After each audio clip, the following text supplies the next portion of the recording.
بسم اللہ الرحمن الرحیم الحمدللہ رب العالمین وصلی اللہ علی محمد وآلہ الطاہرین ولعنۃ اللہ علی اعدائہم اجمعین الی قیام یوم الدین۔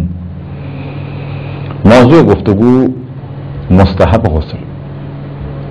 اب تک دو اقسام کے غسل کے بارے میں گفتگو ہوئی، یعنی مستحب غسل زمانی اور مستحب غسل مکانی۔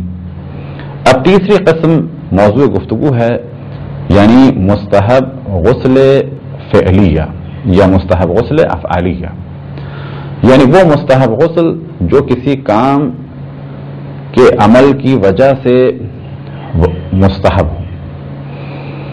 تو پہلے مرحلے میں جانیں توجہ دلائیں کہ غسل مستحب فعلی دو اقسام کے ہیں۔ کسی کام کو انجام دینے کے لیے، یعنی پہلے غسل ہو بعد میں عمل ہو، اور دوسری قسم ہے کسی کام کو انجام دینے کے بعد، یعنی پہلے کام ہوگا پھر یہ غسل ہوگا۔ تو پہلے مرحلے میں بیان کرتے ہیں پہلی قسم کو کہ پہلے اس غسل کو انجام دیا جائے اور اس کے بعد کام انجام دیا جائے۔ سب سے پہلے مرحلے میں جس غسل کا ذکر کیا جائے گا وہ ہے غسل احرام۔ واجب غسل ہم نے 7 بیان کیے اور 2 غسلوں کی جانب توجہ دلائی کہ 2 غسل ایسے ہیں کہ جن کو احتیاطاً انجام دینا چاہیے، اور احتیاط یہ ہے کہ انہیں ترک نہ کیا جائے۔ ان میں سے ایک ہے غسل احرام، اور دوسرا ہے کہ جب مکمل سورج گرہن یا چاند گرہن ہو اور کسی نے جان بوجھ کے اس کی نماز ادا نہ کی ہو، تو جب وہ چاہے نماز ادا کرے قضا کی نیت سے چاند گرہن یا سورج گرہن کی کہ جب وہ مکمل ہوا تھا، تو اس پر لازم ہے کہ پہلے غسل کرے اور بعد میں نماز انجام دے۔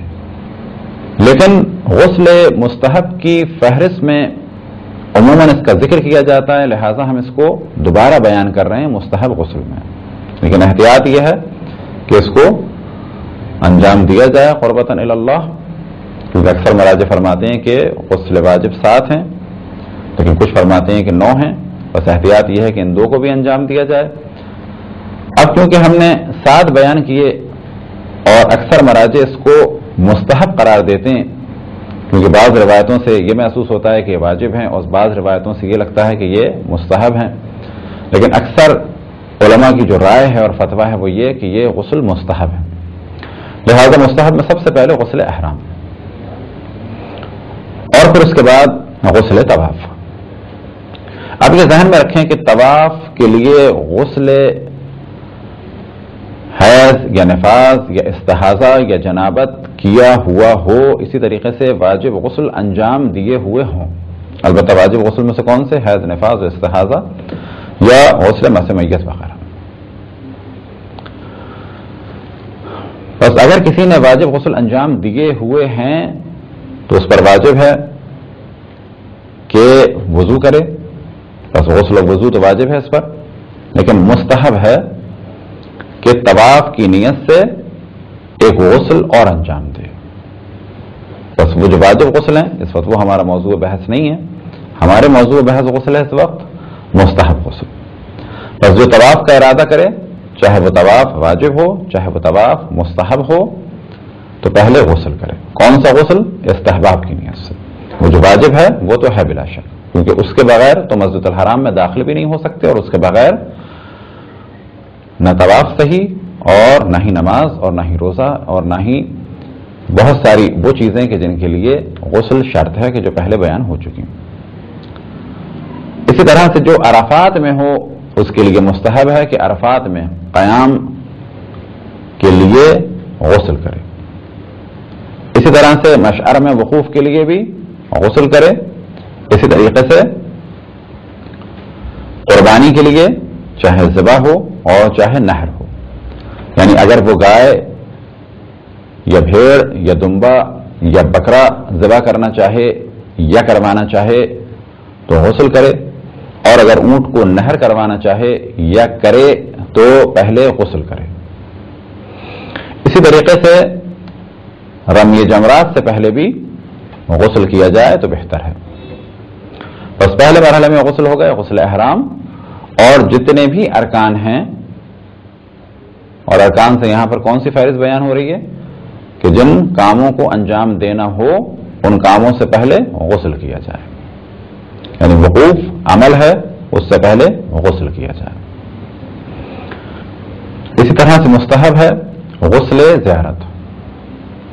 اب یہاں پر توجہ دلائیں کہ زیارت معصومین علیہ الصلوۃ والسلام دو طریقے سے ہے، جن میں سے ایک طریقہ یہ کہ قریب سے یا دور سے زیارت کریں، یعنی کوئی زیارت پڑھیں۔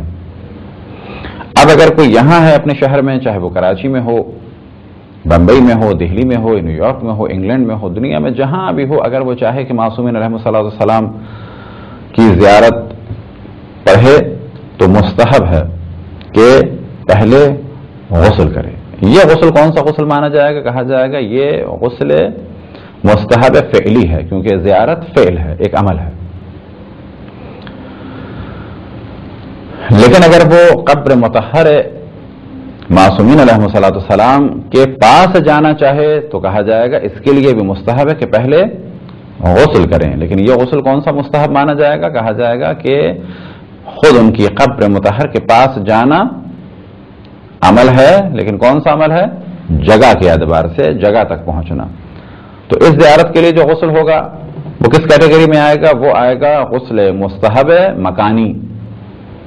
بس اگر کوئی معصومین علیہ الصلوۃ والسلام کی قبر مطہر کے پاس جانے کا ارادہ کرے تو غسل کرے، مستحب ہے، لیکن یہ غسل زیارت معصومین علیہ الصلوۃ والسلام ہے، لیکن مکانی یعنی جگہ کے اعتبار سے۔ لیکن اگر ہم وہاں نہ جا رہے ہوں اور اپنے شہر سے زیارت کریں، دور سے زیارت کریں، تو مستحب ہے کہ پہلے غسل کریں، اور یہ غسل کہلائے گا غسل مستحب معصومین زیارت کے لیے۔ لیکن کون سا ہے غسل؟ یہ فعلیہ ہے، یعنی ہم ایک کام انجام دینے جا رہے ہیں۔ اسی طریقے سے مستحب ہے غسل کس کے لیے؟ معصومین علیہ الصلوۃ والسلام کو خواب میں دیکھنے کے لیے۔ ایک روایت نقل امام موسیٰ کاظم علیہ الصلوۃ والسلام سے، اور اس کا ذکر قربۃ الوثقیٰ میں بھی اور بعض دیگر فقہی کتابوں میں غسل کے ضمن میں بیان ہوا کہ آپ نے فرمایا کہ اگر کوئی معصوم کی زیارت کا ارادہ کرے، یعنی ائمہ علیہ الصلوۃ والسلام اور رسول اللہ صلی اللہ علیہ وسلم کی زیارت کا ارادہ کرے، تو وہ پہلے 3 راتوں تک غسل کرے اور اس کے بعد سوئے۔ البتہ اس کے ساتھ اور شرائط بھی ہیں کہ پاک ہو، پاکیزہ ہو، حرام سے بچے، گناہ سے بچے، واجبات پر عمل کرے، خلوص ہو۔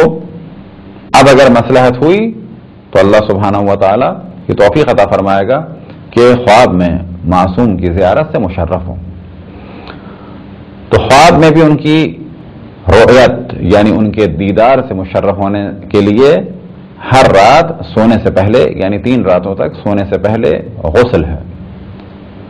اس غسل کو کہا جاتا ہے کہ یہ غسل ہے کس چیز کے لیے؟ رؤیت ائمہ کے لیے، رؤیت رسول اللہ صلی اللہ علیہ وآلہ وسلم کے لیے، یعنی ان کے دیدار کے لیے۔ یہ غسل بھی مستحب غسلوں میں سے ایک غسل ہے۔ اسی طرح سے مستحب ہے کہ جب بھی سفر کا ارادہ کریں تو پہلے غسل کریں۔ البتہ جب بھی سفر کے لیے نکلیں 2 رکعت نماز بھی پڑھیں حاجت کی، کہ اللہ سبحانہ و تعالی یہ سفر ہمارا ساتھ خیریت کے انجام دے۔ اسی طرح سے مستحب ہے کہ سفر سے پہلے غسل کیا جائے، اور ساتھ ہی مستحب ہے کہ 2 رکعت نماز پڑھی جائے، اسی طریقے سے صدقہ دیا جائے۔ لیکن اس وقت ہمارا موضوع ہے کہ سفر سے پہلے غسل کا انجام دیا جانا، اور خصوصاً اگر یہ سفر حج یا عمرے یا زیارت کا ہو تو بہت زیادہ تاکید ہے کہ پہلے غسل کیا جائے۔ مستحب ہے کہ اگر کوئی نماز استخارہ پڑھنا چاہے تو پہلے غسل کرے۔ اسی طریقے سے مستحب ہے کہ اگر کوئی استخارہ دیکھنا چاہے تو پہلے غسل کرے، لیکن اس جانب توجہ رہے کہ یہ عمل واجب نہیں ہے، مستحب ہے۔ اور ہم ہمیشہ توجہ دلاتے ہیں کہ واجب اور مستحب اور مکروہ اور حرام کے درمیان فرق کو سمجھنا چاہیے۔ تربت امام حسین علیہ السلام کو اگر کوئی کربلا سے اٹھانا چاہے تو اس کا خاص طریقہ ہے جو مفاتیح الجنان میں نقل ہوا، اس کے لیے بھی مستحب ہے کہ پہلے غسل کیا جائے۔ اسی طریقے سے نماز استسقا یعنی کہ جو بارش کی طلب کے لیے نماز پڑھی جاتی ہے اس سے پہلے بھی غسل مستحب ہے، اور نماز حاجت سے پہلے غسل مستحب ہے۔ اسی طریقے سے نماز توبہ سے پہلے غسل مستحب ہے۔ نماز توبہ مختلف اقسام کی ہیں، مفاتی میں اس کا ذکر ہے، اسی طرح سے اور بعض دیگر کتب مفصلہ میں اس کا ذکر ہے، اور مفاتی میں خصوصاً ایک نماز توبہ کا ذکر ہے ذی قعدہ کے مہینے میں، کہ جو ذی قعدہ کے ہر اتوار میں پڑھی جاتی ہے، لیکن یہ نماز مخصوص نہیں ہے کہ فقط ذی قعدہ میں ہو اور اتوار کو ہو ذی قعدہ کی، بلکہ سال میں جب بھی اس نماز کو پڑھنا چاہیں تو اس نماز کو پڑھا جائے، اور اس سے پہلے غسل مستحب ہے۔ اسی طریقے سے اگر کوئی اپنے کفر سے پلٹے، توبہ کرے، استغفار کرے اور ایک غسل انجام دے توبہ کی نیت سے۔ اگر کسی شخص کا خوف ہو، کسی ظالم کا خوف ہو یا کسی چیز کا خوف ہو تو مستحب ہے کہ اللہ سبحانہ و تعالیٰ کی بارگاہ میں شکایت کرے اس شخص کی، اور اس سے پہلے غسل کرے۔ شکایت سے مراد یہ کہ اللہ سبحانہ و تعالیٰ پہ توکل کرے اور دعا کرے اس شر کو ٹلنے کے لیے، اور دعا اتنی شدید نہ ہو کہ خود ظالم میں سے ہو جائے۔ مثال کے طور پہ کسی کے ظلم کا خطرہ ہے تو پہلے مرحلے میں دعا کرنی چاہیے کہ اللہ سبحانہ و تعالیٰ اس کی ہدایت فرمائے اور اس کو اس ظلم کرنے سے روکے۔ اسی طرح سے کسی چیز کا خوف ہو تو اس چیز سے بچنے کے لیے بھی مستحب ہے کہ دعا کرے اور ایک عدد غسل انجام دے قربتاً الی اللہ۔ اگر کسی کو کوئی حاجت ہو تو مستحب ہے کہ ایک عمل انجام دے، اور وہ عمل یہ کہ 3 دن روزے رکھے، 13، 14 اور 15 تاریخ۔ کون سی تاریخ 13، 14 اور 15؟ قمری تاریخ کو 13 کو روزہ رکھے، 14 کو روزہ رکھے، 15 کو روزہ رکھے، اور 15ویں روزے میں غسل کرے اور اللہ سبحانہ و تعالیٰ سے دعا کرے۔ تو یہ غسل بھی مستحب ہے اور روایات میں اس کا ذکر ہوا۔ اسی طرح سے مستحب ہے کہ مباہلے سے پہلے غسل کیا جائے۔ مباہلے کی تفصیل بعض کتب فقہ میں مل جائے گی، اختصار کے ساتھ بتایا جائے کہ اگر کسی جگہ حق کو بیان کرنے کے لیے کہ جب وہ دلائل سے قبول نہ کر رہے ہوں تو پھر مباہلے کے لیے دعوت دی جائے، اور مباہلے کا تقریباً وہی طریقہ ہے جو رسول اللہ صلی اللہ علیہ وسلم نے انجام دیا، اور مباہلے سے پہلے غسل کیا جائے۔ اسی طرح سے حجامت سے پہلے غسل، البتہ حجامت کے وہ معنی نہیں کہ جو انڈیا، پاکستان یا بنگلہ دیش میں ہیں، کیونکہ ہمارے یہاں حجامت کے معنی ہیں بال کٹوانا، لیکن حجامت کے اصل معنی ہیں خاص مقدار میں جسم کے خاص حصے سے خون کو نکالنا، اور یہ خون کا نکالا جانا صحت کا سبب ہے اور بہت زیادہ اس کی تاکید ہے۔ بس اگر کوئی حجامت کروانا چاہے تو بہتر ہے کہ پہلے غسل کرے۔ اسی طریقے سے اگر کوئی ازدواجی تعلق برقرار کرنا چاہے اور اس پر جنابت پہلے ہی ہو چکی ہو تو بہتر ہے کہ دوبارہ ان تعلقات کو برقرار کرنے سے پہلے غسل کرے۔ مستحب ہے کہ اگر کوئی میت کو غسل دینے کا ارادہ کرے تو اس سے پہلے ایک عدد مستحب غسل انجام دے۔ البتہ جانب توجہ رہے کہ اگر میت کو چھوئے اور شرائط کے ساتھ جو انشاءاللہ تفصیل سے بعد میں بیان ہوں گی تو اس پر غسل مس میت واجب ہو جائے گا، لیکن یہاں پر مستحب ہے کہ میت کو غسل دینے سے پہلے چاہے وہ چھوئے یا نہ چھوئے، یعنی گلفز پہنے یا فقط پانی ڈالے، تو بہتر ہے کہ پہلے ایک عدد غسل انجام دے۔ اسی طریقے سے وہ افراد کو جو میت کو کفن دینا چاہیں ان کے لیے بھی مستحب ہے کہ پہلے غسل کریں۔ اور اگلے مرحلے میں بیان ہو ایک ایسا موضوع جس کا تعلق نماز سے ہے کہ جب بھی کوئی نماز میں خضوع و خشوع کے لیے اور نشاط کے لیے چاہے کہ غسل کرے تو یہ عمل بھی مستحب ہے۔ یعنی اگر نماز میں کوئی چاہتا ہے کہ سکون سے اور بہت ہی زیادہ اطمینان سے نماز پڑھے اور یہ سکون و اطمینان اسے نہانے کے ذریعے ملتا ہے تو یہ نہانا بھی مستحب ہے۔ اور آخر میں ایک بہت جنرل موضوع بیان ہو کہ ہر نیک کام کے لیے جو بھی نیک کام ہے، جو بھی اچھا کام ہے، اب مثال کے طور پہ کسی کی خدمت کرنی ہے، کسی کو دیکھنے جانا ہے، صدقہ دینا ہے، کوئی بھی کار خیر ہو تو اس سے پہلے غسل کرنا بہتر ہے۔ اور اس جانب توجہ دلائیں دوبارہ کہ یہ ہم نے جتنے غسل بیان کیے یہ سب کے سب وہ نہیں ہیں کہ جن کے بعد وضو کی ضرورت نہ ہو۔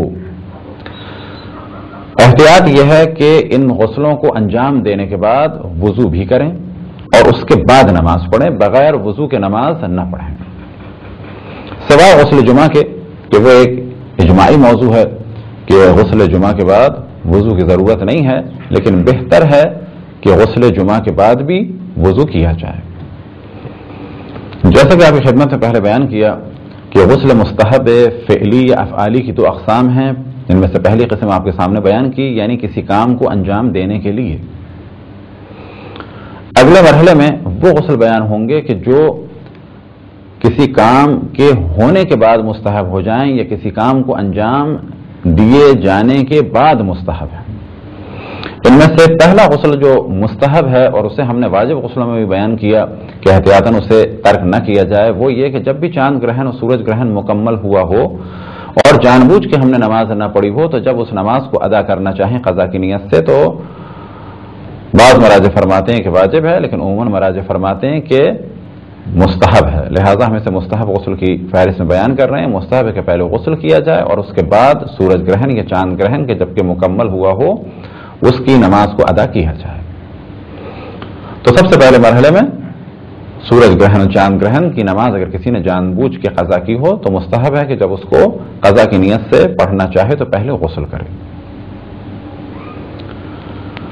اسی طرح سے مستحب ہے غسل مولود، یعنی جب بچے کی ولادت ہو تو اسے غسل دیا جائے۔ یہ غسل ایک تو وہ ہے کہ جو نرسز نہلا دیتی ہیں، یہ بالکل ایک الگ موضوع ہے، وہ نہانا اور صفائی کرنا ہے۔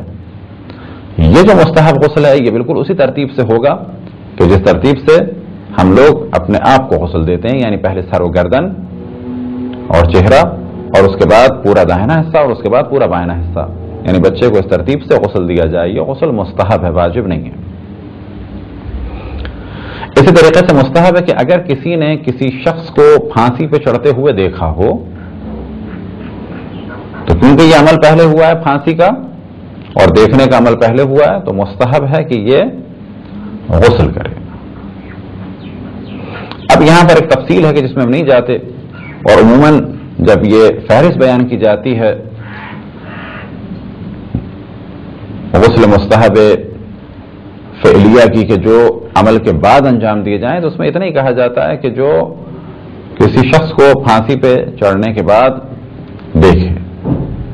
اب یہاں پر ایک فہرست ہے اور کچھ اقوال ہیں کہ اگر وہ گواہی دینے گیا ہو اور خود گیا ہو، جان بوجھ کے نگاہ پڑی ہو تو ہے یا نہیں ہے، لیکن عموماً یہ کہا جاتا ہے کہ جس نے بھی کسی شخص کو پھانسی پہ چڑھنے کے بعد دیکھا تو بہتر ہے کہ وہ غسل کرے۔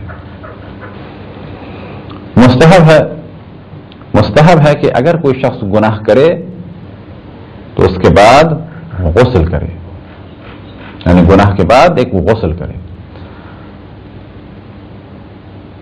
غسل مستحب فعلی کہ جو کسی کام کے بعد ہو، اس میں ایک ہم نے غسل بیان کیا تھا کہ نماز توبہ کے لیے یا توبہ کے لیے، تو توبہ کرنے سے پہلے غسل کرے، یہ ایک عمل۔ نماز توبہ اگر پڑھنا چاہتا ہے غسل کرے، یہ بھی ایک مستحب عمل۔ اور یہ جو ہماری گفتگو ہے کہ اگر کوئی گناہ کرے تو گناہ کے بعد غسل کرے۔ اسی طریقے سے معاذ اللہ اگر کوئی نشے میں ہو، اب یہ نشہ اس نے خود استعمال کیا ہو یا کسی نے اس کو دے دیا ہو، تو جب بھی نشہ ختم ہو، چاہے معاذ اللہ خود اس نے استعمال کیا ہو چاہے کسی نے اس کو دے دیا ہو، تو جب بھی اس کا نشہ ختم ہو تو مستحب ہے کہ غسل کرے۔ یہ نشہ کسی بھی چیز سے ہو، چاہے وہ نجس چیز ہو جیسے شراب اور بیئر وغیرہ، اور چاہے وہ حرام ہو جیسے کوئی جڑی بوٹی کہ خود بخود نجس نہیں ہے لیکن حرام ہے، چرس و ہیروئن اور بھنگ اس قسم کی چیزیں، تو اگر کوئی نشہ استعمال کرے تو مستحب ہے کہ نشہ ختم ہونے کے بعد غسل کرے۔ اب آخر میں غسل کا ذکر کیا جائے جو شیعہ اور سنی دونوں کتب فقہی اور دونوں کتب روائی یعنی روایتوں کی کتابوں میں ہے، وہ ہے غسل بعد قتل الوضع، یعنی جب وضع کو قتل کیا جائے تو اس کے بعد غسل کیا جائے۔ یہ وضع کیا چیز ہے؟ وضع عربی میں عموماً کہا جاتا ہے چھپکلی کو، اب گفتگو یہ کی جا سکتی ہے کہ یہاں پر مراد وہ چھپکلی ہے کہ جو گھر میں ہے، جو گھروں میں ہوتی ہیں عام طور پہ، چاہے وہ سفید ہوں چاہے وہ کالی ہوں، یا چھپکلی اور چھپکلی کی اقسام، چھپکلی اور چھپکلی کی جو فیملی ہے، مثال کے طور پہ گرگٹ اور اس قسم کے دیگر حیوانات کہ جنہیں عام طور پہ انگلش میں بھی لیزرڈ یا لیزرڈ فیملی کہا جاتا ہے. تو قدر متیقن یعنی جس چیز پر یقین ہے وہ کہا جا سکتا ہے کہ چھپکلی ہے. ابھی چھپکلی کون سی ہے کہ جو عام طور پہ گھروں میں ہوتی ہے. تو اگر کوئی چھپکلی کو مارے تو مستحب ہے کہ بعد میں غسل کرے. اب اس جانب پھر ہم توجہ دلائیں کہ یہ عمل مستحب ہے، واجب نہیں ہے. ہمارے یہاں بہت بڑی تعداد واجب اور حرام، مستحب اور مکروہ کو نہیں سمجھ پاتی. یہ تھے چند وہ غسل مستحب کے جنہیں ترتیب بار آپ کی خدمت میں بیان کیا. اور آخر میں جانب توجہ دلائیں کہ یہ جتنے بھی غسل ہیں، چاہے وہ غسل زمانی ہو، چاہے وہ غسل مکانی ہو، چاہے غسل فعلی ہو عمل سے پہلے، چاہے غسل فعلی ہو کسی عمل کے بعد، اگر ایک دفعہ انجام دے دیا تو یہ غسل ہو گیا اور استحباب پر عمل ہو گیا. اگر بعد میں کوئی حدث اصغر صادر ہو جائے یعنی پیشاب یا پیخانہ یا معدے سے ہوا نکل جائے یا سو جائے انسان، تو ایسا نہیں ہے کہ اب دوبارہ کیا جائے، بس ایک دفعہ کر لیا کافی ہے.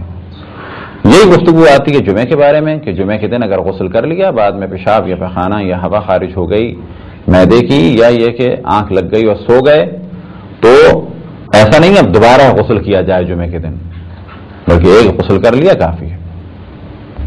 اسی طریقے سے باقی کاموں کے لیے ایک غسل کر لیا کافی ہے. شب قدر کی نیت سے ایک غسل کر لیا کافی ہے، بعد میں رفع حاجت کر لی. ماہ رمضان، عید کا غسل، جتنے بھی غسل ہیں چاہے وہ زمانی ہوں چاہے وہ مکانی ہوں. مثال کے طور پہ غسل کیا کہ میں مکہ المکرمہ میں داخل ہونے کا غسل کرتا ہوں، مکہ المکرمہ میں داخل ہوئے، داخل ہونے کے بعد رفع حاجت کی، تو کہا جائے گا مکے میں داخل ہونے کا غسل ہو گیا. ہاں، اب اگر کوئی رفع حاجت کرنے کے بعد چاہتا ہے کہ حرم میں داخل ہو، پھر ایک غسل کر لے. لیکن اگر اس نے ایک غسل کیا چاروں کام کے لیے تو یہ ایک غسل اس کا کافی ہے. بس تمام غسلوں کے بارے میں کہا جا سکتا ہے کہ اگر ان کو انجام دے دیا ایک دفعہ تو یہ کافی ہیں، یعنی اگر اس کے بعد رفع حاجت کر لی تو دوبارہ ان کا انجام دینا نہ ضروری ہے اور نہ ہی مستحب. البتہ یہ کہا جا سکتا ہے کہ بعض غسل اگر ممکن ہو تو ان کو دوبارہ بھی انجام دیں، کیونکہ حرج نہیں ہے، بہتر ہے. جس طرح سے وضو کے بعد وضو نور علی نور. یہ تھی ایک مختصر سی گفتگو اور کوشش یہی رہی کہ جتنے بھی غسل مشہور ہیں فقہی کتابوں میں آپ کے سامنے بیان کیے جائیں. البتہ آخر میں ایک تاکید ہے، وہ یہی کہ ان غسلوں کے بعد وضو کو انجام دیں. اسی طرح سے ایک تاکید ہے کہ واجب اور مستحب میں فرق کو سمجھیں، اور اسی طرح سے حرام اور مکروہ کے درمیان فرق کو سمجھیں. غسل مستحب افعالی میں سے ایک اہم غسل کہ اگر اس کی جانب توجہ دی جائے تو اس سے خود بخود واضح ہو جائے گا خواتین کا احترام اور ان کی منزلت اور ان کے پردے کے احکام. وہ غسل ہے کہ اگر کوئی خاتون شوہر کے علاوہ کسی اور کے لیے خوشبو لگائے تو بعد میں اس کے لیے مستحب ہے کہ ایک عدد غسل انجام دے اس عمل کی وجہ سے. اب یہاں پر جو عام طور پہ توضیح المسائل یا عروۃ الوثقی یا دیگر اہم اور فقہی کتابوں میں جو عبارت ہے وہ عام طور پہ یہ ہے غیر شوہر کے لیے. لیکن غیر شوہر سے یہاں پر مراد ہے یعنی کسی نامحرم کے لیے، کیونکہ غیر شوہر میں تو بلا شک باپ بھی آ جاتا ہے، بھائی بھی ہے، سسر بھی ہے جو کہ محرم ہے، یا یہ کہ بیٹا بھی. تو ایک جو عام مفہوم ہے اس کا وہ یہ کہ غیر شوہر یعنی کوئی خاتون اگر خوشبو لگائے نامحرم کو سنگھانے کے لیے، گو کہ یہ عمل اگر گناہ کے لیے ہو تو حرام ہے، لیکن محض اس لیے ہو کہ یہ خوشبو نامحرم سونگ سکے تو ایسے میں اس پر مستحب ہے کہ اس عمل کے بعد ایک عدد غسل انجام دے. یہ تو ہوئی گفتگو اس غسل سے متعلق.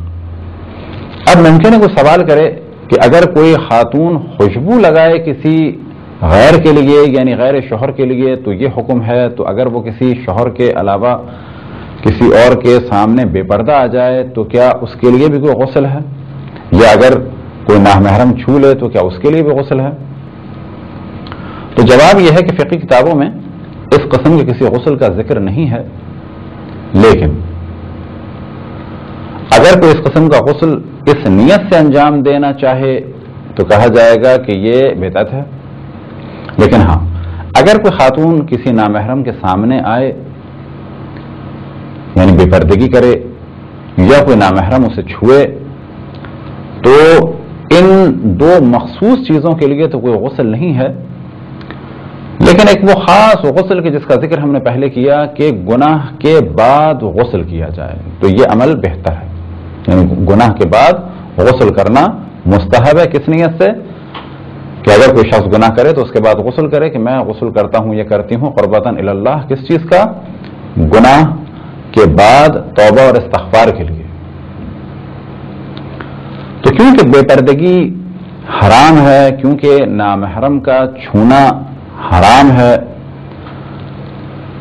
تو ایسی صورت میں اگر غسل کیا جائے گناہ کے بعد والے غسل کی نیت سے تو یہ عمل بہتر ہوگا۔ خداوند تبارک و تعالیٰ سے دعا ہے کہ بحق محمد و آل محمد ہمیں اپنے رسول اپنی حجتوں خصوصاً امام زمان علیہ الصلوۃ والسلام کی معرفت اور اطاعت کی توفیق عطا فرمائے۔ وصلی اللہ علی محمد و آلہ الطاہرین۔